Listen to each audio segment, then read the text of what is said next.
Hey, welcome to the Science of Parenting podcast, where we connect you with research based information that fits your family.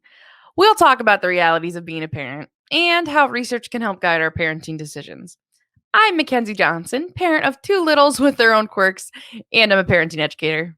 And I am Lori Cordles, and I'm a parent of three in three different life stages. One is launched, one is in college, and one is in high school. And I am also a parenting educator.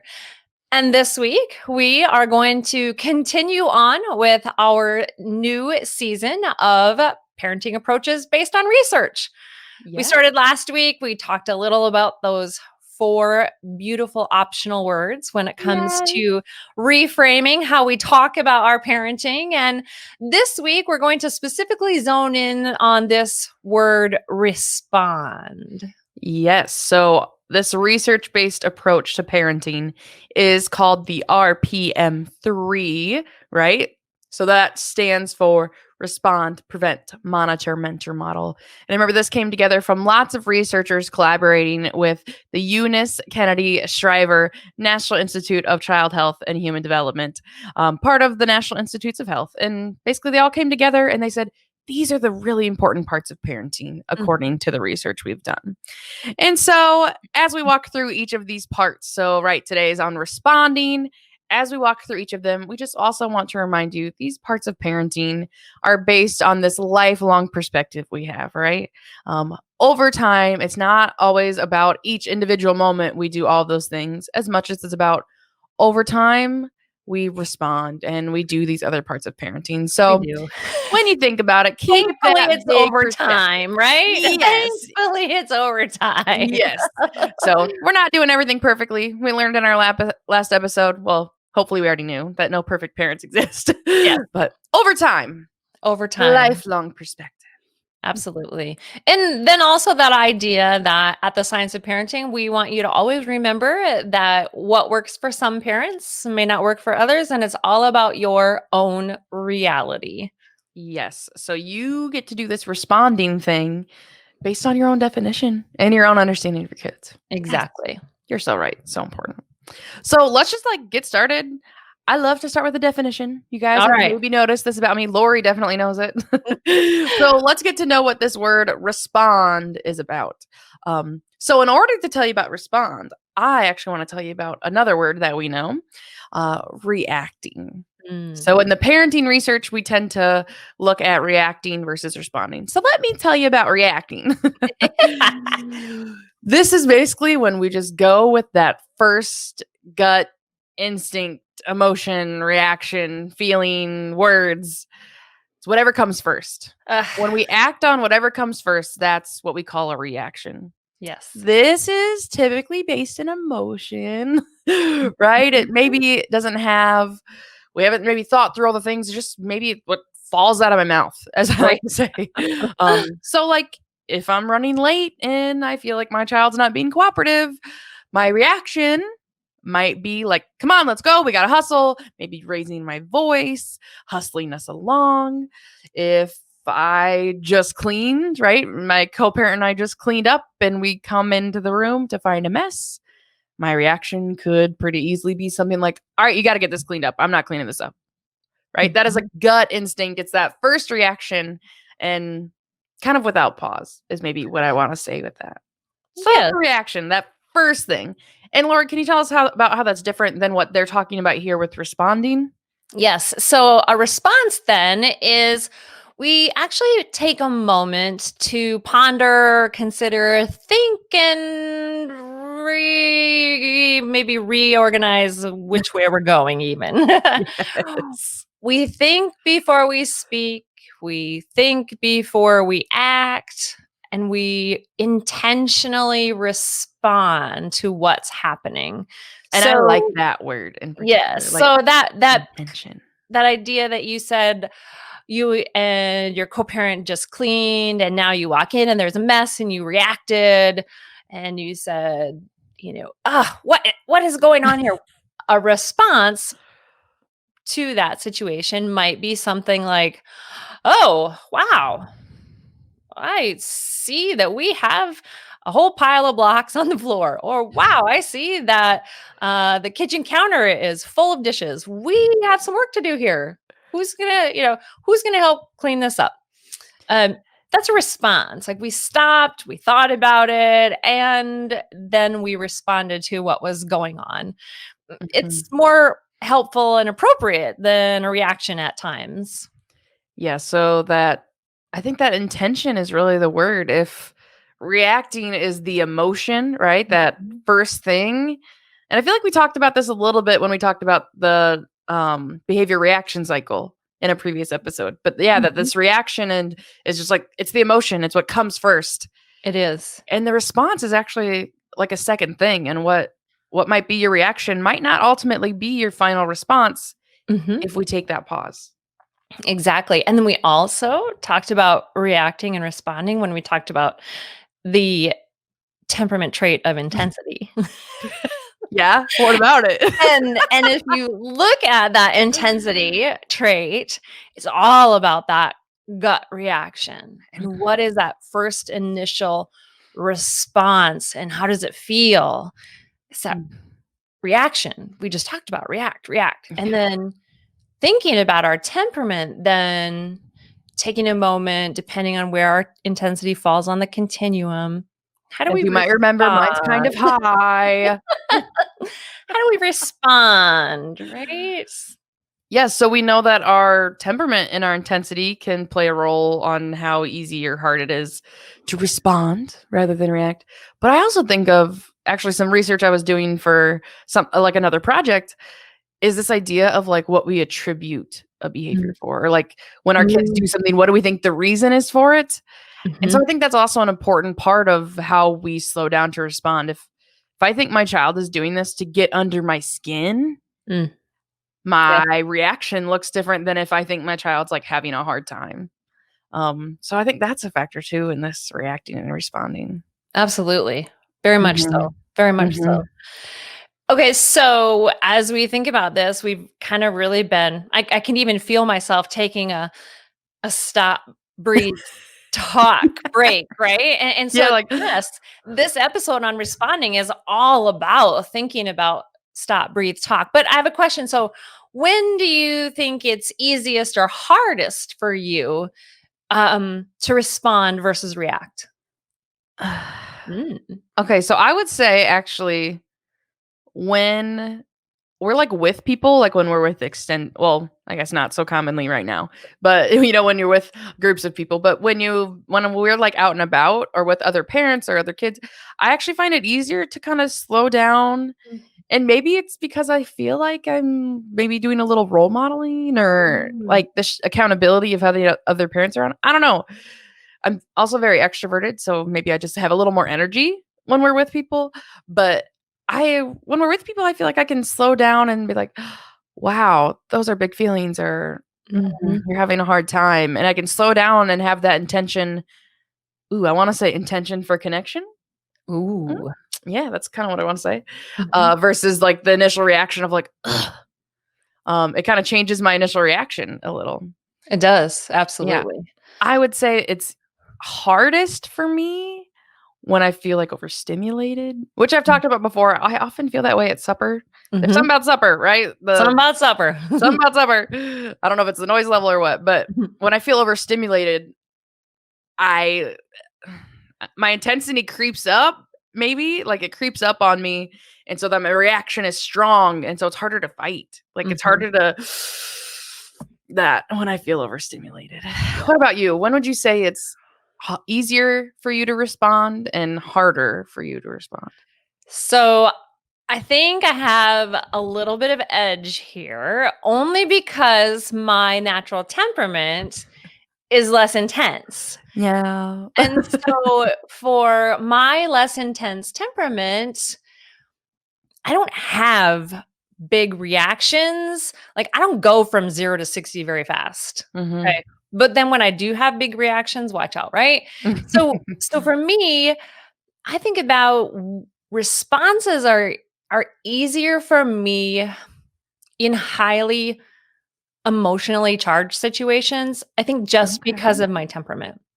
Like, My yeah, low your intent, instinct is cool, my calm, collected. yes, my instinct is Yes. calm, cool, collected. Absolutely. I remember telling my co-teacher in my 3-year-old preschool Mhm. that I was happy to handle the children that were hitting, biting, punching, and kicking. Right, Mm. I could easily handle that, but I'm highly sensitive.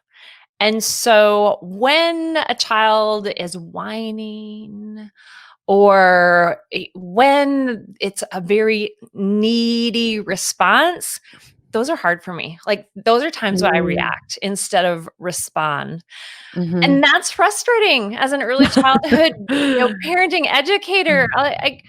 Like we talked about last time, I should know better, Oh, no, yes, no right? shoulds. No, I can't do that No to myself. should. But those are the times I I react when it's those whiny, Mhm. needy things. And I'm Mhm. able to respond more intentionally to those big behavior, difficult, Yes. feisty situations. So it does, like, even just between the 2 of us, who are Mhm. very similar in some ways, look super different on this reacting versus responding, and taking the time and the intention and, like, totally takes more effort. Totally takes more effort to slow down and respond than it is to just go with what comes to mind, right? It takes mental 100%. space and a choice, and that responding, it's an important thing, but yeah, let's acknowledge that it can also be a tough thing. Absolutely. So, Yes. yeah. So a little bit about why it is an important thing. Again, from our kind of publication from the National Institutes of Health, they remind us about, they have this quote here that says, of all the things that influence your child's growth and development, one of the most important is the reliable, responsive, and sensitive care your child gets from you. Mm, Yeah. And I beautiful. honestly, there's a part of me that's like, I wish I could be responsive all the time. Yeah, But that's a should. That's kind of a that's a should. should. Um, There are no perfect parents. no Research told us perfect that last parent. week. But we do know that this sensitive care, being able to provide that responsive care comes from a place of being calm and collected and regulated, right, in our Mhm. emotion. And so when we are able to do this, our child, not only gets to experience that sensitive care from us, they also get to see a role model of Absolutely. what it looks like to regulate our emotions and make an intentional choice of what to say, right? It's that idea Mhm. of, I'm not going to shoot off this angry email. I'm going to let it sit for a little bit before I respond. Imma sleep That's on it. yeah, I'm asleep on it. And so that's that responsiveness in our parenting. It's an important part of how our kids grow and develop. It is, absolutely. Mhm. So, we played this little game when we did our temperament season about different ages and stages and what things look like at different ages. And so I'm thinking that maybe we should try to do that here with this idea of intentionally responding. Yes, Okay. yes. So research says it can be one of the most important things you give, right? So Mhm. for an infant, let's say, what is this idea of intentionally responding, or what does it look like? Yeah, we know responding, right? Like you said, an important part of parenting for an infant. An example of how we respond, because we know it can look different at different ages, could Mhm. be something as simple as picking up your infant when they cry, and soothing them Mhm. instead of right, like, even when I am too tired to deal with this, we can choose to respond by soothing them Yeah. rather than expressing our frustration to them, or even, in a more positive example of responding to their smiling at us. Mhm. That our response can be talking to them and those kinds of things. So yeah, when we think about this intentional responding, it's that pause before running with that emotion to Yes. our infant. And I actually think it's a little easier with infants sometimes because we don't assign an extra reason why they're doing it. Exactly. Yeah, that we're not like, "Ugh, well, they are doing this to me because," it's like, "Oh, you're so tired. Oh, you're so hungry." Yes. So, Yes. yes, responding to infants. What about as we get a little older? Kinda that toddler, preschooler, early childhood kinda Okay, time. sure. So I think about when you're looking at toddlers and preschoolers, you're looking at the idea of them wanting to be more independent. And so how do you intentionally respond to to things that they're doing. And you talked about exactly that. What is it that's behind their behavior? What is it that's behind the meltdown? If we don't assign the idea that they're intentionally disobeying, what then is it that they need from us? Can we respond with, wow, I can tell you are really upset that your red glass is in the dishwasher. Or it sounds like you are frustrated, your zipper won't work on your coat. Yes. And those types of responses, even in the middle of the tantrum, tell our child, like, we get them. I Like, see you. I get you. I see you.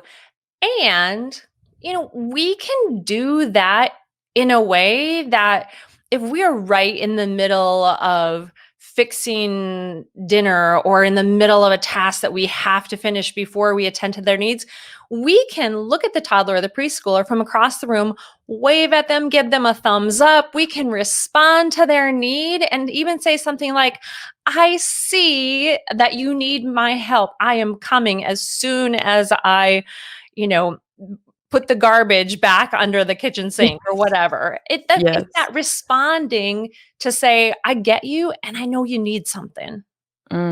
Yeah.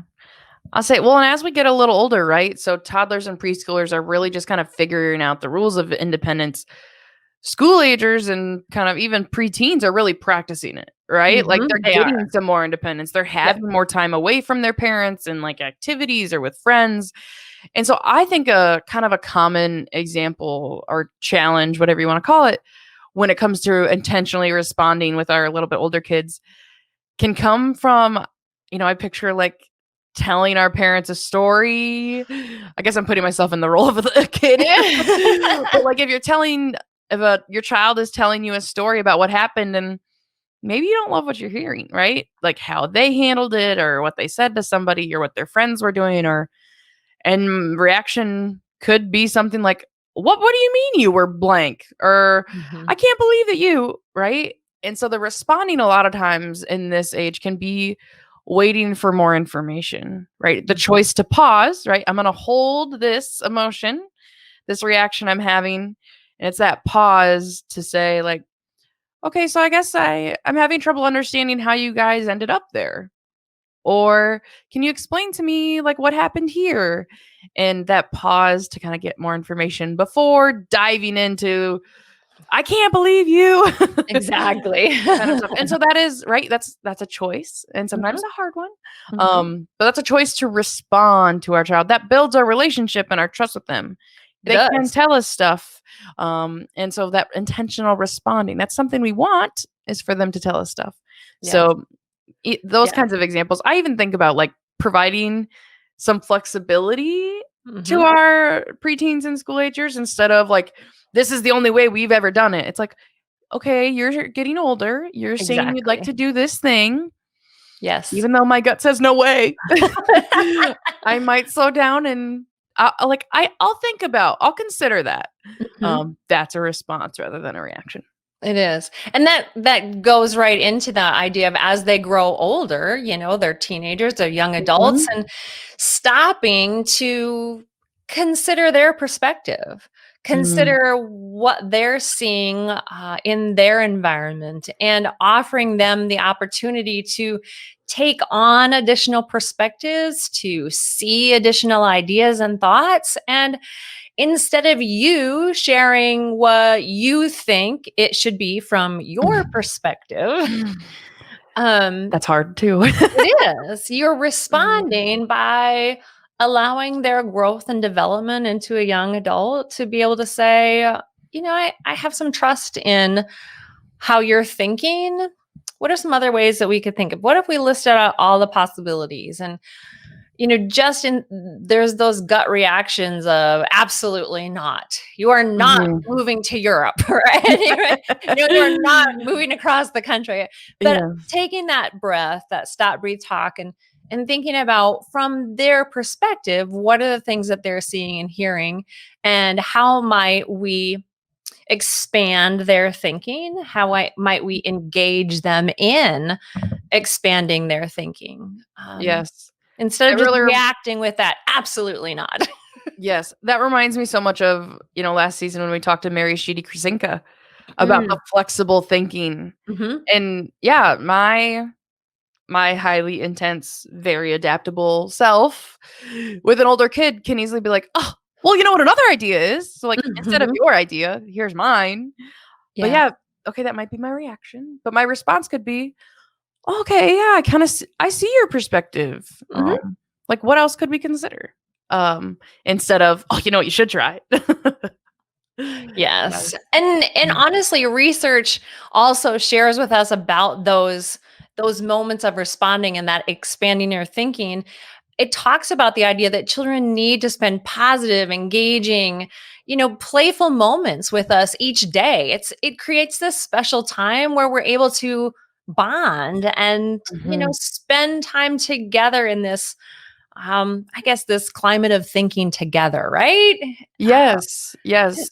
I think about those special bonding or those special moments that I've had at the different stages with my children, and Mhm. it's been different at each stage. How about for you?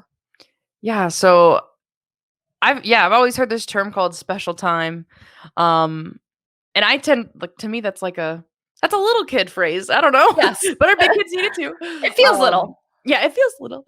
With my littles, I often think of, like, the books before bedtime and the Mm, snuggling, like, the bedtime routine is a lot of times a special time, or, my husband and I, like, rotate who's putting kids to bed, so if it's not my turn to put kids to bed, I might try to seek out some special time by, like, making sure I sit down on the floor and play. mhm. We do a puzzle, we play a game or something like that, and so that's kind of a common one. Those are kind of common a special time around here. Yes. So, especially since my kids go to childcare, Mm, most days, and so, like, our time together is towards the end of the day before bedtime, but we gotta get supper, and so I have to be intentional about going to find that chunk of special time where I can be responsive to them. What about with your older kids? That So I special time, think what's that that's look like? something, I think of something as silly as, myself and my older child sending silly pictures or silly Hmm, comments back and forth to each other.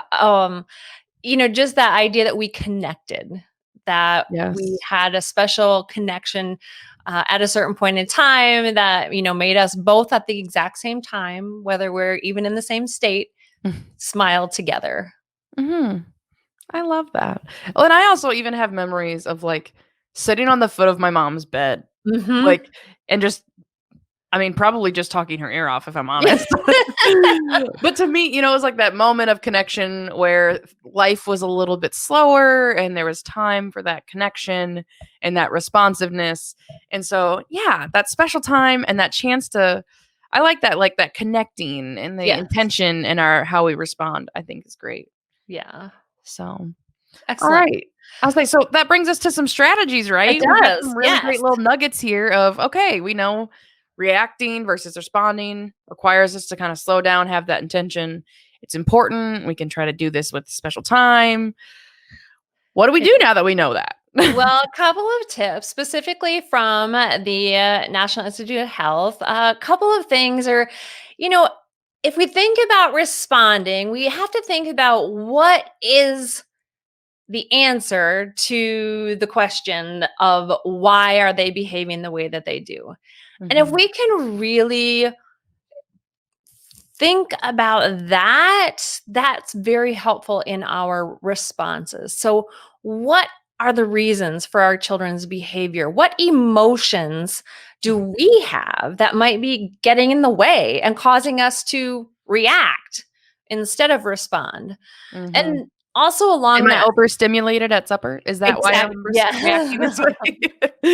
think your emotional energy bucket is empty at supper time. Oh. And then also, do we need to consider previous, similar events and think about, well, how did we handle them at that point in time? And is there a way for us to be more consistent with Mhm, how we handled them? We talked about last week that, consistency helps children understand and predict how we're going to respond. And so if mhm. we can respond with intention more consistently, children may behave differently because they know what our response is going to be. Absolutely. Okay, and then one more tip that we can't not talk about when we're talking about Right? responding, right? We've already mentioned, Yes. you might remember from season 1 and honestly every season, our favorite kind of strategy at the Science of Parenting when it comes to parenting in general and responding rather than reacting is this idea of slowing down in a challenging moment to stop, breathe, and then talk. So it's just this idea of stopping to recognize emotions, taking a deep breath, and sometimes several, right? Sometimes sleeping on it, sometimes Mhm. taking a walk around the block.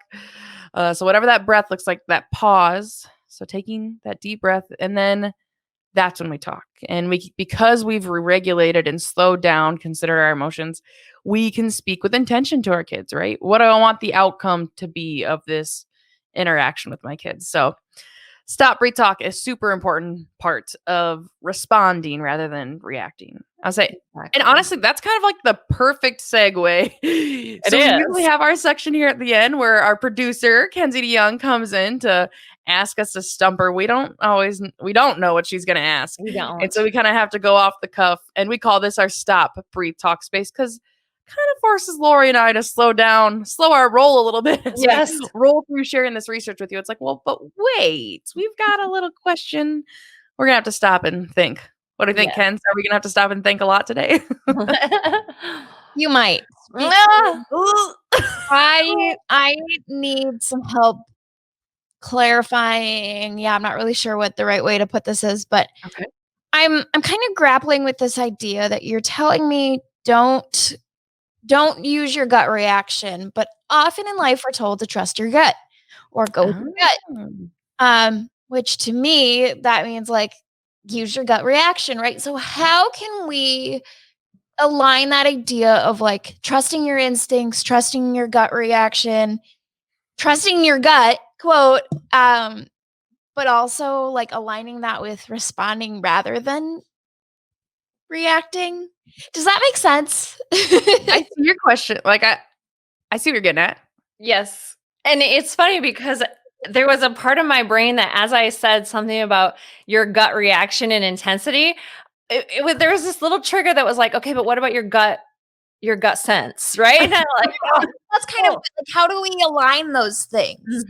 mhm. Gut reactions versus gut sense. Oh. Yes. And I think that they're two. So the gut reaction that we talk about with intensity is that feeling, like you can feel your nerves start to fray, you can feel your heart start to race, you can feel your pulse start to beat faster, versus that intuitive thinking gut that says, hey, wait a minute, something about this doesn't make sense. So maybe it's a brain gut and a Mm. stomach gut. um, and I really do think about that reaction is intensity, that intensity, that intensity. And responding is your thinking, your thinking, your thinking. Mhm. Yeah. Or the upstairs, downstairs brain Yeah. So I guess like Yes. from season 1. Mhm. right. So it's kind of that maybe it's not we're not talking about specifically gut reactions in this sense, then we're talking about our emotional reactions. Mhm. The Yes. upstairs versus downstairs, where the upstairs Yeah. brain is the thinking brain. And the Mhm. downstairs brain is that emotional brain that sometimes is all about feelings and reactions. Yeah. So I guess And I would go ahead. go ahead. Go. Okay. I also think of like, yeah, like Lori used the word instinct. Mhm. Or one of you used the word instinct. Mhm. That like to me, instincts are kind of over time. Like sometimes my gut is telling me something for a while versus to Mhm. me a gut reaction is an instant. So Mhm. like I think of like, yeah, my gut might tell me like something about this feels weird or Mhm. like, okay, haven't quite figured this out yet because my gut's telling me it's not right. And to me, that's kind of an over time Right. intuition or instinct versus a reaction is like a like Yeah. quick. Like this is what's happening right this second, Yes. as opposed to like it building up to me. So really your gut you like when you say trust your gut, it's really a response. It's not a reaction because it's developed over time. It's just in that moment. It's pulling from all of that experience from the past to tell you something's not right here. Yes. Yeah. That's a So- great way, a great way to explain that difference is, it's built, right? Mhm. Those instincts are built. And so that is kind of a response because, great job, Kent. Yes. Respond with answered your your question. brain. Yeah, respond with your brain.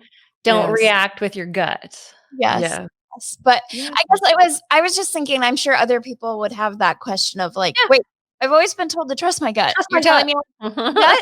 Yes. Yes. The emotion.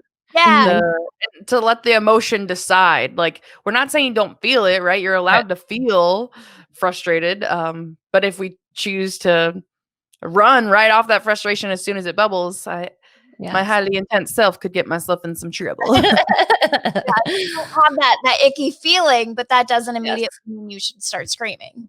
Yes. Yes. So, all right. Thank you for helping me to clarify that. So I'll let you. That was kind of a doozy. A good one. An interesting. Thanks, Ken. So thinking about our emotional reaction, that's a good reminder for us. That emotional reaction versus that intentional response. And that this is just a part of parenting across all different ages. It might look a little different, but we know that it's an important part of how our kids develop, and that we can choose some intentional time, for our kids. Different parts of the day might look different every day, what we choose to do, but that we are going to speak with intention and respond to our kids' behavior. And that's just an important part of parenting in this lifelong journey we have. Absolutely. So thank you for joining us today on the Science of Parenting podcast. And remember to subscribe to our weekly audio podcasts on Apple, Spotify, or your favorite podcast app. Watch the show on video each week and join us on Facebook and Twitter at Science of Parenting to see our content in your feed. Absolutely. So please join us next week and throughout the season. Next week, we'll be talking about preventing. So how do we prevent with our kids? What part of parenting? And do come along with us as we tackle the ups and downs, the ins and outs, and the research and reality all around the science of parenting.